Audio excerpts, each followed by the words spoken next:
जो है और होनहार वर्कर सजाद नायब सरपंच सजाद हरगा साहब हमारे बड़े और मिला बात है चौधरी तालब साहब साहब आ जाइए करीब आ जाइए यूँ सब नजीक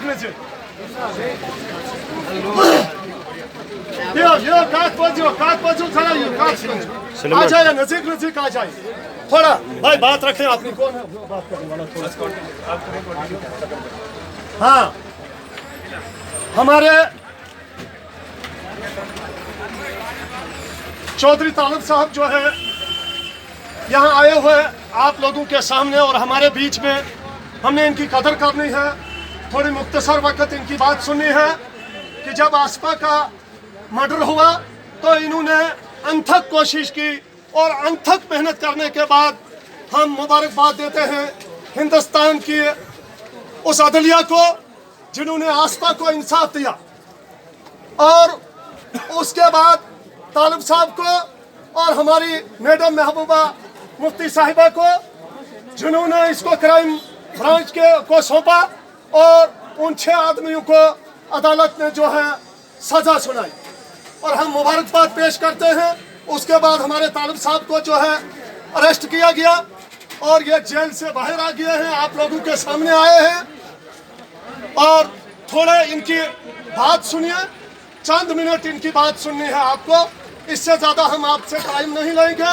मुख्तसर वक्त जो है हम इनकी बात सुनेंगे, तो लिहाजा मैं दावत देता हूँ चौधरी तालिब साहब कैंडिडेट इमरवान, इनको थोड़े मुख्तसर वक्त जो है अपने नहमदुहु व नसल्ली अला रसूलिल करीम अम्मा बाद अऊज़ु बिल्लाहि मिनश शैतानिर रजीम बिस्मिल्लाहिर रहमानिर रहीम मन हब्बा लिल्लाह व अबग़ज़ा लिल्लाह फ़क़द इस्तकमल ईमान। हाज़रीन मजलिस, जिसे आयत मुबारका का मैंने आपके सामने तलावत का शर्फ हासिल किया, उसका तर्जुमा यूँ है कि जिस शख्स ने अपनी दोस्ती और अपनी दुश्मनी अल्लाह के लिए की, गोया उसने अपना ईमान मुकम्मल कर लिया। लिहाजा मेरी आपके साथ दुश्मनी, माज़रत खाऊं, मेरी आपके साथ दोस्ती और मेरी मुनाफिकीन के साथ दुश्मनी और उन लोगों के साथ जो लोगों के हक तलफी करते हैं, उनके साथ दुश्मनी मेरी ज़ाती नहीं है, ये अल्लाह तबारक व तआला के लिए है। मेरी सेहत भी ठीक नहीं है, आप लोगों का बहुत बहुत मशकूर हूँ कि आप सुनने के लिए इकट्ठे हो गए। मैं ज़्यादा आपका वक्त ना लेके चंद अहम नुक्ते आपके सामने रखना चाहूँगा। मैं और हमारे ब्लॉक प्रेसिडेंट साहब जो है महबूब साहब, मैं बाकी तमाम जितने हमारे नौजवान साथी हैं, शफकत साहब है चारा से, हम आप पे कोई बात थोप नहीं रहे, हम आपसे कुछ राय लेना चाहते हैं, आगे का रास्ता पूछना चाहते हैं कि इस बहुत बड़े बमर के अंदर आखिर रास्ता क्या है। मैं आपसे गुजारिश करता चलूं, 2-4 दिन पहले सोमवार को, जब उससे पहले 4 दिन पहले मैं छात्रों में था, तो मुझे इल्म हुआ, जब मैं इस तरफ आया मुझे इल्म हुआ कि यहाँ पे स्टूडेंट्स की ये कंडीशन है। मैं छात्रों में रहता हूँ, यहाँ पे स्टूडेंट्स की ये कंडीशन है कि एक छोटी सी हमारी बहन, ये सरांतनी जो है, और सरांतनी से पीछे हरियाणा गांव जो है, उससे पीछे भी एक गांव है, वहां से पैदल चल के यहाँ तक आती है, यहाँ से पैदल चल के मलानू जाती है। मैं सियासी बात नहीं करूंगा, आपने उस दिन भी सुना होगा, लानत है ऐसे शख्स पे जो मासूम बच्चों पे सियासत करे। लेकिन आज मैं आपसे बात जरूर करूंगा, आज मैं आपसे बात जरूर करूंगा इंशाल्लाह। वो मासूम नन्हे बच्चे आपके यहाँ से इस तपती हुई धूप में, बारिश में, तूफान में, बर्फबारी में, अरे किस तरह वापस घर जाते होंगे। और जरा सोचिए, मैंने उस दिन भी मासूम बच्चों को कहा कि आप इस रियासत के सबसे ज्यादा काबिल तरीन स्टूडेंट्स हैं, क्योंकि जम्मू शहर के अंदर, श्रीनगर के अंदर या अर्बन के अंदर जो बच्चा रहता है, मैं जम्मू के अंदर मैंने तालीम हासिल की, कॉलेज और यूनिवर्सिटी मैंने आर्ट्स पढ़ा, आर्ट्स थोड़ा सा साइंस के मुकाबले में कम पढ़ना पड़ता है। यहाँ के बच्चे मैंने ऐसे देखे जो नॉन मेडिकल पढ़ते हैं और इन दूर दराज पहाड़ों से उतर के नीचे और फिर ऊपर, फिर नीचे, फिर ऊपर जाते हैं। मुबारकबाद है ऐसे बच्चे, मुबारकबादी के मुस्तहिक हैं और ऐसे बच्चों के वालिदैन। लेकिन सवाल खड़ा होता है कि आप कौन से मुल्क में रहते हैं। मैं आपसे सवाल करना चाहता हूँ, मैं आपसे सवाल करना चाहता हूं, सियासत की कोई बात, उस दिन जब हमारा प्रोटेस्ट हुआ, हमने बच्चों को प्रोटेस्ट में सपोर्ट किया, हमने प्रोटेस्ट को लीड नहीं किया, अगर आपको याद हो। और मैंने ये भी नहीं कहा कि मेरा नाम तालिब हुसैन है, कि कहीं किसी को ये ना लगे कि तालिब हुसैन पीडीपी से वाबस्ता है, इसलिए ये कोई पार्टी का प्रोग्राम है। मैंने अपना नाम तक नहीं बताया किसी को, सिर्फ बच्चों के साथ सड़क पे धूप में धूल में बैठे। और देखिए एक बात बताता हूँ, तहसीलदार साहब उसी वक्त आए और तहसीलदार साहब ने ये बात कही कि ये मेरे इख्तियार में चीजें नहीं है गाड़ी लगाना। भाई साहब, आप रियासत का सर्वे कर लीजिए, जहां जहां सरकारी कॉलेजेस हैं, जहां जहां सरकारी स्कूल्स हैं, घरों से दूर है तो वहां पे गवर्नमेंट गाड़ी तैनात करती है, चाहे वो बस एसआरटीसी हो या प्राइवेट ही क्यों ना हो। बस का फायदा ये रहता है कि आप उसको हाफ किराया जो स्टूडेंट का है वो देते हैं।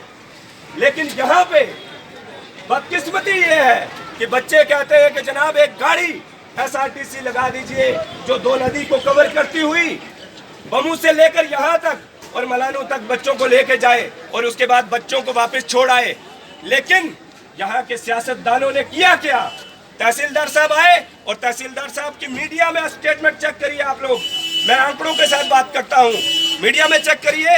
तहसीलदार साहब कहते हैं कि यस, बच्चों के साथ गलत हुआ था, अनफॉर्चुनेट है, सड़क पे बच्चे आगे नहीं आना चाहिए था, लेकिन आए, मसला हल हो गया। और तहसीलदार साहब रिकॉर्डेड स्टेटमेंट देते हैं पब्लिक में कि 1 हफ्ते के अंदर डीसी साहब कह रहे हैं हम गाड़ी लगाएंगे। ये मैं मंडे की बात कर रहा हूँ, लेकिन साथियों परसों क्या होता है, यही बात मैं आपके साथ करने आया हूँ आज। मैं कभी नहीं ये बात करता। परसों आपके 10 स्टूडेंट्स, वो नन्हे नन्हे बच्चे जो ये आवाज दे रहे थे कि हमें गाड़ी दे दो, हमें पढ़ना है, हमें नरेगा के लिए एक एक चवन्नी के लिए नहीं तरसना, उन 10 बच्चों पे एफआईआर रजिस्टर कर दी। ये सवाल करने आया हूं मैं आपसे। 10 स्कूल के बच्चों पे, 10 स्कूल के बच्चों पे अब पता कर लीजिए जाके। वही तहसीलदार साहब जो 3 दिन पहले कह रहे थे कि गाड़ी लगेगी, कल वो एक लिस्ट देते हैं परसों कि 10 स्टूडेंट और 4 लोग हम, जिसमें एक मैं और 3 मेरे साथी, इन लोगों पे एफआईआर बुक करो। ये कौन होते हैं? इंदरवाल की जनता को जगाने वाले। आज को अगर बच्चों के प्रोटेस्ट से यहाँ पे गाड़ी लग गई तो कल को ये नौजवान नरेगा की बात करेंगे कि हमारे नरेगा का पैसा कहाँ है। कल को ये बुजुर्ग अपनी पेंशन की बात करेंगे। कल को ये नौजवान बेरोजगार ये सवाल करेंगे कि पाइपों का जो पैसा आया था वो किस चमचे ने खाया। कल को ये सवाल करेंगे, कल को ये आवाम सवाल करेगी कि इंदरवाल के अंदर ये मासूम जनता है, इसे नहीं पता कि इंदरवाल की हर सड़क पे, चाहे वो बड़ी हो चाहे वो लिंक रोड हो, आपके यहाँ के नुमाइंदा 18 साल से, जिन्हें आप बहुत बड़ा साहब कहते हैं, मैं उन्हें लूट चाचा कहता हूँ, लूट चाचा। आपको पता नहीं होगा साथियों, इंदरवाल की हर छोटी से बड़ी सड़क तक, यहाँ तक कि जो आपका ये सेफ्टी वॉल होता है, इनसे थोड़ा सा बढ़ के काम होगा, उसमें लूट चाचा की 50% की पार्टनरशिप है। 50% के हकदार हैं। आज वो खौफजदा है, आज वो खौफजदा है। मुझ पे एफआईआर लगे मुझे नहीं फर्क पड़ता। परसों एसएचओ को भेजा गंदो से आके मुझे अरेस्ट करने के लिए, कान में कानाफूसी की और कहा कि ये लोगों को वर्गलाता है। आप फैसला कीजिए, आप फैसला कीजिए। मैं लोगों को वर्गलाता हूँ कि लोगों के लिए अपनी गर्दन कटवाने के लिए तैयार हूं। जरा सोचिए, इस चीज को सोचिए खुदारा। आपके बच्चों ने एक बस मांगी, डीसी साहब मान गए। लूट चाचा कह रहे हैं बस नहीं लगेगी, क्योंकि अगर बस लग गई तो सारा हिसाब किताब मेरे को देना पड़ेगा। और मेरे जो आगे रखे हुए लोगों को बेवकूफ बनाने के लिए, कहीं वो फंस ना जाए। आए तो मुझे गिरफ्तार करवाने के लिए थे, लेकिन गलत आदमी से पंगा ले लिया चाचा, गलत आदमी से पंगा ले लिया। तू जानता नहीं तालिब हुसैन को, पूछना लाल सिंह को जाके, हाँ जिसको तू लेके यहाँ पे आया करता था। हाँ इन मजलूम लोगों के बीच में ये नूरानी दाढ़ियां रखे हुए लोग, इनके बीच में जिनको तू लाके जिसको बोलता था कि ये तुम्हारा कायद है, पूछना अपने कायद को। तू तो बेचारा किसी लिस्ट में ही नहीं है। पूछना अपने प्रेसिडेंट को, प्रदेश प्रेसिडेंट है जो मीर साहब, पूछना उनसे कि तालिब किस बला का नाम है। मैं इन लोगों की पुलिस वाले सुन रहे होंगे, सीआईडी वाले सुन रहे होंगे, इंतजामिया के लोग सुन रहे होंगे। मैं एक बात बता देना चाहता हूं और साथियों आपसे गुजारिश करना चाहता हूं, 18 साल आप लोग अंधेरे में रहे। आपको खुदा का वास्ता जिसको वोट देना है दीजिएगा। मैं आपसे वोट नहीं मांग रहा, लेकिन मैं गुजारिश कर रहा हूं। फिलहाल जम्मू कश्मीर में प्रेसिडेंट रूल है, गवर्नर साहब स्टेट चला रहे हैं। बिल्कुल आज जितने काम करवा सकते हो करवा लो। खुदा ना जाने फिर इस इंदरवाल पे कौन से बादल मंडराए और फिर आप कुछ नहीं कर पाएंगे। मेरी आपसे रिक्वेस्ट है, हम यहाँ पे काम करने के लिए आए। मैं छात्रों से हूँ, यहाँ पे काम करना चाहता हूँ। अरे आपका सचो मुझे क्या डराएगा ताड़ी चाचा। रबे तालिब साहब, रबे तालिब साहब, तालिब साहब आगे बढ़ो, हम तुम्हारे साथ हैं। तालिब साहब आगे बढ़ो, हम तुम्हारे साथ हैं। रबे तालिब साहब। मैं यहाँ पे बैठा हुआ पानी पी रहा था, गोयला से कुछ छाती है। अरे ये बातें सुन के खुदा की कसम रोना आता है। गवर्नमेंट मिडिल स्कूल गोयला, पिछले 5 साल से कोई भी टीचर नहीं है वहां पे। क्या इंसाफ है ये? आपके साथ इंसाफ है? अरे आप खुदारा इस नरेगा के चक्कर से निकलिए बाहर। नरेगा आपका हक है, लेकिन आपका हक 20,000 होता है, आपको 2 या 2,500 मिलता है। ये भी हम आपसे वादा करते हैं। मिला भी नहीं है, वो भी नहीं है, गरीब आवाम को मिला भी नहीं है। वो भी देखिए आज ये कायनात के बीच में हम आपसे वादा करते हैं। सुन ले पुलिस वाले, सुन ले इंतजामिया भी। और एक चीज और बता दूं, अगर यहाँ की इंतजामिया किसी एक पॉलिटिकल पार्टी के इशारे पे काम करने लगी तो गवर्नर साहब है यहाँ पे, हम इंतजामिया के कान खिंचाई करेंगे।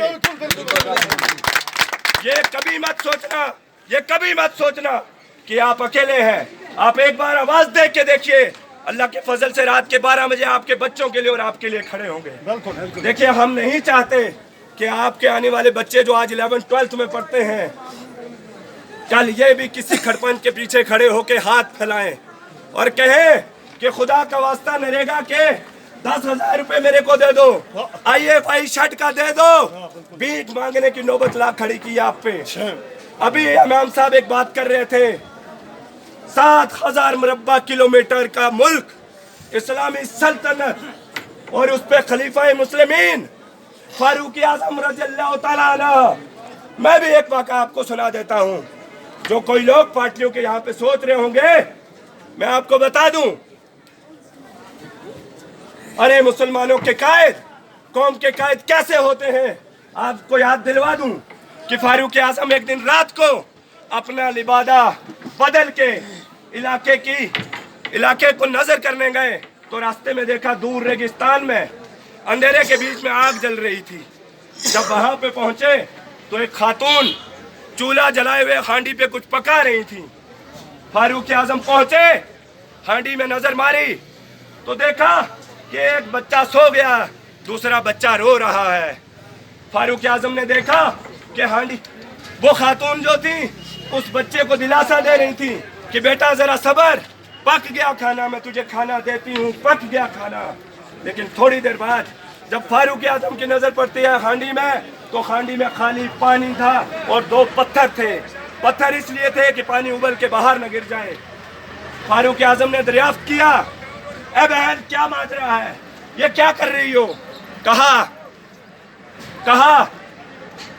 कि आज 3 दिन से मेरे घर में राशन नहीं है, मेरे बच्चे भूखे रोते रोते सो गए। एक तो रोता रोता सो गया, दूसरे को मैं झूठा दिलासा दे रही हूँ कि ये भी सो जाए, सुबह फिर भीख मांगने निकलूंगी, मत अल्लाह कोई सबब कर दे।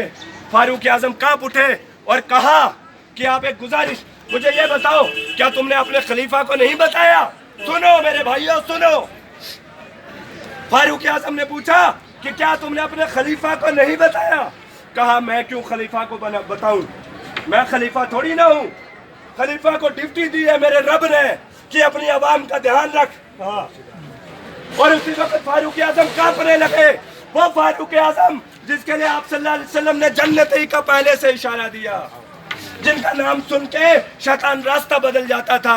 फारूक आजम कांप रहे हैं, दौड़ते हुए वापस जाते हैं गोदाम में, बैतुल माल से सामान लाते हैं, एक बोरी में भरते हैं, चावल, खजूर और कुछ शहद लेके अपने कंधों पे उठा के चलते हैं।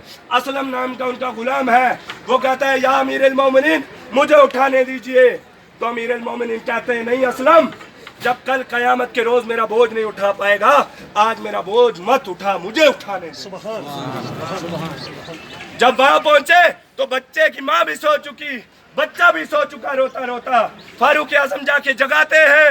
अरे इतनी बड़ी सल्तनत के खलीफा खुद आग फूंक रहे हैं, खुद आग फूंक रहे हैं, धुआं आंखों में, धूल आंखों में, आग जला के खाना बना के दोनों बच्चों को जगा के खाना खिलाते हैं। ये लीडर हैं हमारे।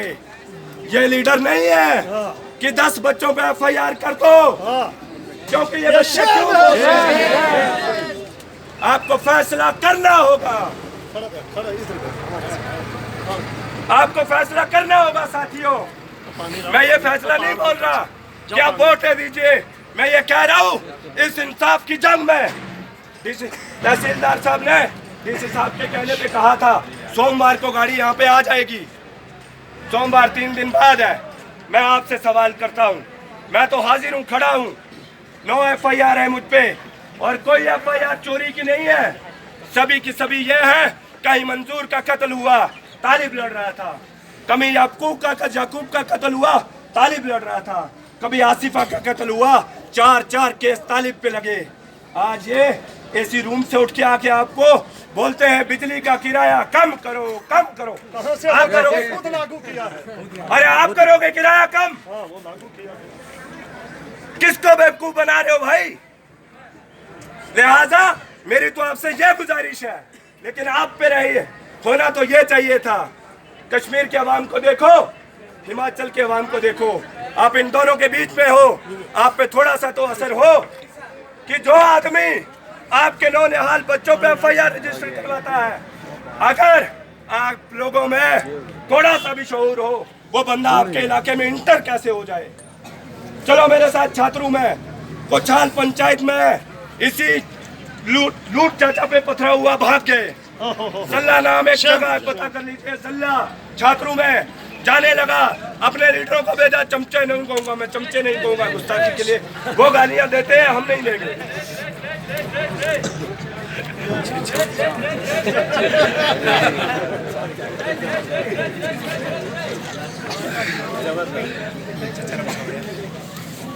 देखो साथियों, जल्ला नाम की एक जगह है, जल्ला छात्रों में जब आए वहां पे सुरूड़ी साहब के बड़े लीडर जो कुछ लोगों को कौम के नाम पे गालियां दे रहे हैं।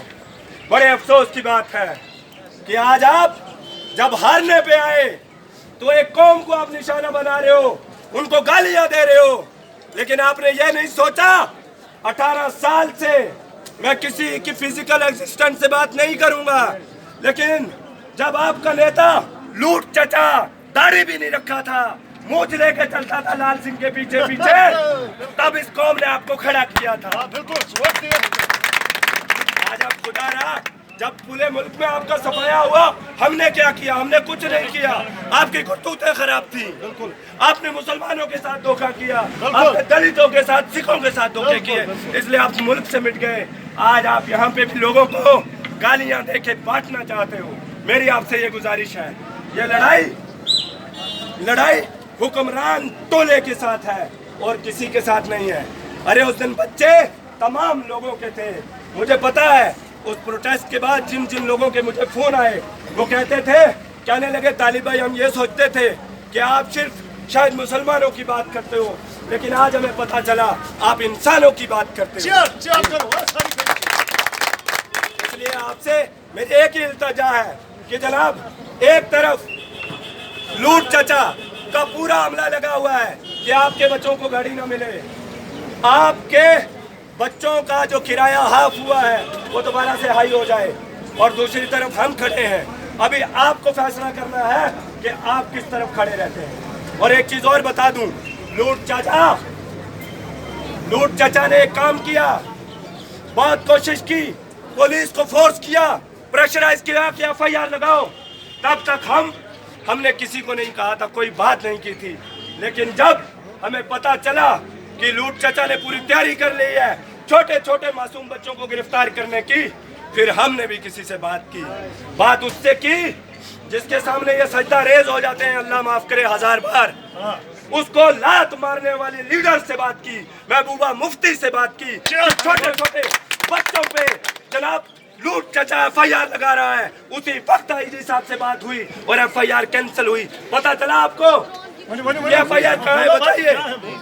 नहीं तो आप बताइए जरा, लूट चाचा को आपको पता है कितना इंतकामी आदमी है। बिल्कुल। एक बेचारी हमारी बहन ने दरियोट पंचायत से इलेक्शन लड़ी है उसकी पार्टी के खिलाफ। मैं जब गया वहां पे, उनका पानी बंद कर दिया। आज तक वहां पे पानी नहीं है। कित्थर से पानी आता था, जो बर्फबारी में हर साल पाइपें बह जाती थी, दोबारा उनकी मरम्मत करनी थी। कोई बंदा नहीं गया और कहा गया कि ये हमारे खिलाफ इलेक्शन लड़ी थी। यार ये इंसाफ है? खुदा का वास्ता है, आप खुद फैसला कीजिए। लिहाजा आपका बहुत वक्त ले लिया। यहाँ पे हमारे महबूब साहब हैं, मेरे बाकी साथी हैं, ये शफकत भाई हैं, ये वो लोग हैं। मैं आज 5-6 दिन से 7 दिन से मुसलसल पैदल चल रहा हूँ। हम ढोल नहीं बजाएंगे, ना हम ढोल बजाते हैं, क्योंकि हम नबी के मानने वाले हैं। हम ढोल क्यों बजाएं भाई? हम डायरेक्ट लोगों से मिल रहे हैं, उनकी मुश्किलात जान रहे हैं। वो जलसे करे, हम प्रोटेस्ट करेंगे आपके राइट के लिए। बिल्कुल, चीयर करो सर। वो जलसे करे, वो गुश्ताबे खाए, वो कबाब खाए, हम भूखे पेट रह के। मैं 3-4 दिन से पिछले 2 दिन से माफी चाहूंगा, 2 दिन से मेरी सेहत खराब है। मैं कड़वी चाय पीता हूँ और साथ में 2 चपातियाँ खाता हूँ। बिल्कुल, ये हम कबाब खाने वाले नहीं हैं। इसलिए मेरी आपसे गुजारिश है, हम आपके लिए लड़ना चाहते हैं, आपके लिए आवाज देना चाहते हैं। आपसे इल्तिजा ये है, एक तो ये सियासी पार्टी लूट चाचा वाली सियासी पार्टी के पैंतरे से बचना है। ये आप लोगों को बांटने की पूरी कोशिश कर रहा है। लिहाजा पूरे मुल्क से इनका सफाया इसलिए हुआ क्योंकि भागलपुर के अंदर इन्होंने हजारों मुसलमानों के कत्ल करवाए। 1984 में सिखों को शरेआम मरवाया, और जनाब नीली मसाकर कांग्रेस ने करवाया, और सबसे बड़ा बाबरी मस्जिद शहीद कांग्रेस ने करवाई। वो कांग्रेस बचती इस मुल्क में। और एक चीज आखिर में बताऊंगा, आखिर में एक चीज, कांग्रेस के सदर साहब GA मीर साहब, आपको एक बात बताता हूं मैं उनकी।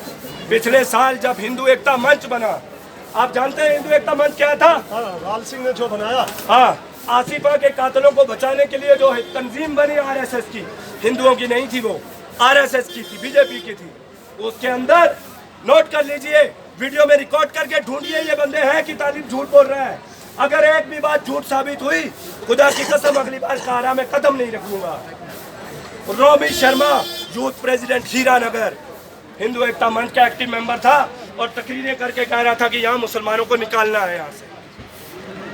दूसरे नंबर हीरानगर का XMLA गिरधारी लाल डोगरा, कांग्रेस का है, वो भी यही तकरीरें कर रहा था। गुलाम नबी आजाद साहब का बहुत चहीता, कठुआ से एक MLC बनाया था, वो भी यही तकरीरें कर रहा था कि जम्मू से मुसलमानों को निकालना है, आसिफा के कत्ल केस में जो लोग पकड़े हुए उनको छुड़ाना है। उसके बाद GA मीर साहब हिंदू एकता मंच को सपोर्ट करते हैं और कहते हैं कि तुम्हारे साथ गलत हुआ। गलत क्या हुआ?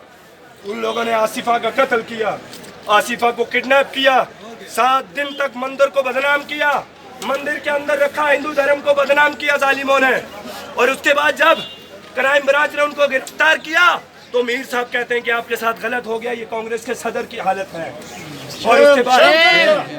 और उसके बाद अगली, ये मैं नहीं कह रहा हूँ, आप YouTube पे जाके सर्च कीजिए हिंदू एकता मंच के प्रेसिडेंट की वीडियो, कांत कुमार थापा नाम है, YouTube पे जाके चेक कर सकते हैं आप। और उसके बाद जम्मू के अंदर जब जम्मू बंद हुआ, वकीलों का प्रेसिडेंट BS सलातिया, गुलाम नबी आजाद साहब का चीफ इलेक्शन एजेंट, और जम्मू में लोगों को मार के कह रहा है कि जम्मू से मुसलमानों को निकालना और आसिफा के कातलों को छुड़ाना है।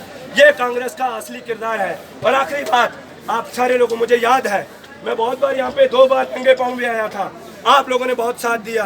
मारू ये महबूब भाई कह रहे थे कि फला फला शख्स की बहुत कुर्बानियां हैं। मैं ये मानता हूँ कि जिस आदमी ने एक बार अपने दिल में ये भी एहसास किया, क्योंकि ये कुरान कहता है कि ये गलत हुआ है, वो भी इस जंग के अंदर शामिल था।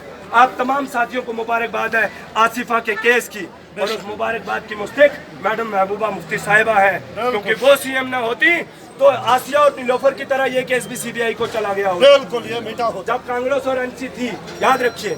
और आखिरी बात, जो हमारा वकील था, ये बहुत इंपॉर्टेंट बात है, बहुत इंपॉर्टेंट, जो हमारा वकील था मुबीन फारूकी, यूट्यूब पे जाके चेक कीजिए, मलेर कोटला का हर रोज अप डाउन करता था 200 किलोमीटर से ज्यादा पठानकोट, और आके आसिफा का केस जीता। अब हाई कोर्ट में फांसी की अपील करने वाला था, उसको कांग्रेस की सरकार ने झूठा पर्चा लगा के जेल भेजने की तैयारी कर रहे हैं। पंजाब में किसकी सरकार है बताइए आप? कांग्रेस वहाँ का जो सोशल वेलफेयर मिनिस्टर है वो मुबीन फारूकी के खिलाफ पोस्टर लगाता है, और उसके ऊपर झूठा पर्चा लगा के जिस तरह से मुझे 3 महीने जेल में रखा गया, उस बेचारे को आज सजा दी जा रही है। कौन बोलेगा उसके लिए? कौन बोलेगा? आप नहीं बोलेंगे तो कौन बोलेगा? खुदारा ये फैसला कीजिए। लिहाजा मेरी आपसे ये गुजारिश है और आखिर में वादा है, आपके किसी भी मसले का हल इंशाअल्लाह रहमान, हम ये नहीं कहता कि हमारे पास है, लेकिन हमारे पास जो भी बन पाएगा हम आपके लिए लड़ने के लिए तैयार हैं। लेकिन एक गुजारिश है, सबसे पहले एक धक्का, ये वही चाचा है जो एक वक्त में, मैंने आज से कोई 5 साल पहले की वीडियो देखी, चाचा ये कहता था मुझे कोई नहीं हरा सकता। एक जलसे में लूट चाचा कहते हैं कि मुझे कोई नहीं हरा सकता। ये बात जायज है? नहीं। आज वो 10 मासूम बच्चों पे FIR लगाता है, ये सबूत है कि वो हार गया हुआ है। बिल्कुल। अगर उसको कोई ना हरा सकता होता तो वो मासूम बच्चों पे FIR नहीं लगाता। फिर वो बोलता कोई बात नहीं, मैं जीता हुआ हूँ, बच्चों को करने दो, क्या कर लेंगे, क्या ही उखाड़ लेंगे। लेकिन बहरहाल ये चीज अपने जहन में रखिए कि इस दलदल से बाहर निकलना है, और दलदल से बाहर निकलने का आखिरी मौका है साथियों, क्योंकि आगे उसने अपने बेटे के दांत तेज करके तैयार रखा हुआ है, और उसको शिकार करने की पूरी ट्रेनिंग दे रखी हुई है कि किस तरह से अटैक करना है, नरेगा का पैसा कैसे हड़पना है, सड़कों का पैसा कैसे हड़पना है, पाइपें कैसे खानी है, लोगों का CDF का पैसा कैसे हड़पना है, अरे विधवा और बेवाओं की पेंशन कैसे खानी है। इन लोगों को कीड़े पड़ेंगे, याद रखना, कीड़े पड़ेंगे इंशाल्लाह। और वक्त बदल रहा है, आप सारे लोगों को इकट्ठा होने की जरूरत है।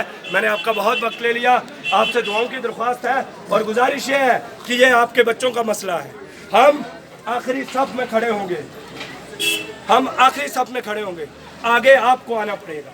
मैं इसलिए आखिरी सफ में नहीं जा रहा कि FIR से डर रहा हूँ, जब FIR की बारी होगी सबसे पहले इंशाल्लाह हम होंगे। लेकिन जब बात करने की बारी होगी, खुदारा आप बात कीजिए, सवाल खड़े कीजिए। आप सवाल नहीं पूछते, जिसकी वजह से ये बदहाली है। बहुत बहुत शुक्रिया। खुदा।